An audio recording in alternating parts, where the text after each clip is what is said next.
Hello friends, my today's presentation is based on three figures of speech: alliteration, assonance and repetition.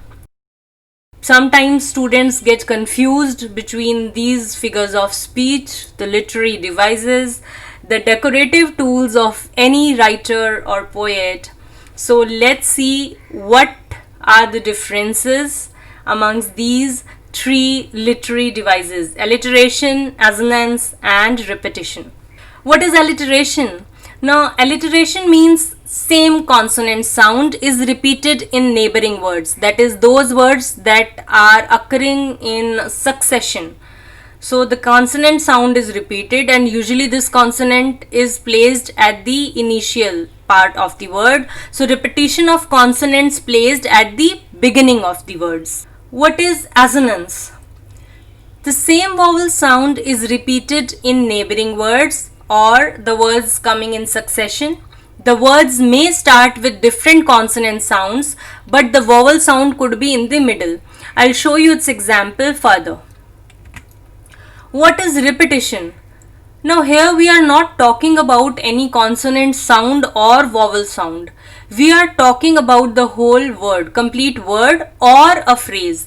When same word or phrase is repeated in neighboring words, it is repetition.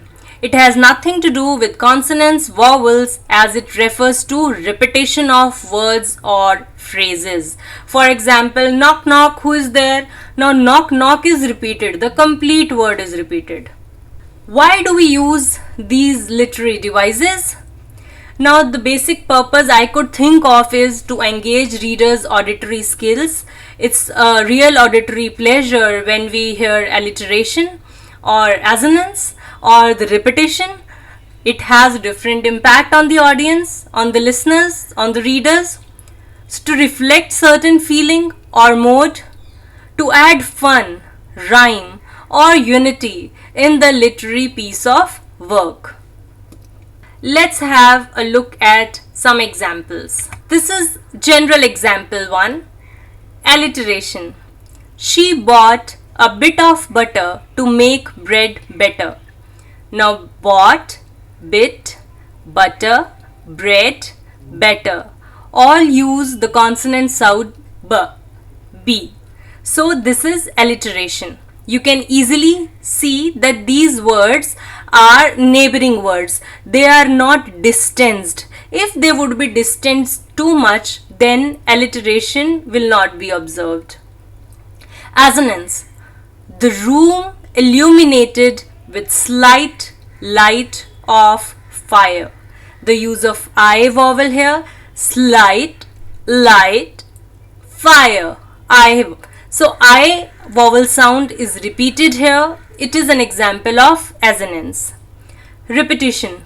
Let it go, let it go, let it go. Oh, this is taken from a song anyhow, but repetition is there. Let it go. So this is very visible that repetition is completely different from alliteration and assonance. Let's take example 2 from literature. Poem Birches, poet Robert Frost. Alliteration. As the breeze rises and turn many-colored, as the stir cracks and crazes their enamel, soon the sun's warmth makes them shed crystal shells. Now cracks, crazes, cr, cr, this sound is repeated. This consonant sound is repeated. So cracks and crazes, alliteration is there. Soon the suns, soon and sun, s, this sound is repeated. This consonant sound is repeated. So alliteration is there. Second example. And the third one is there in shed crystal shells. Shed, shells, sh. Alliteration is there, the consonant sound. So there are 3 examples of alliteration in these lines. Example 3, literature. Poem The Eagle, poet Lord Alfred Tennyson. Assonance.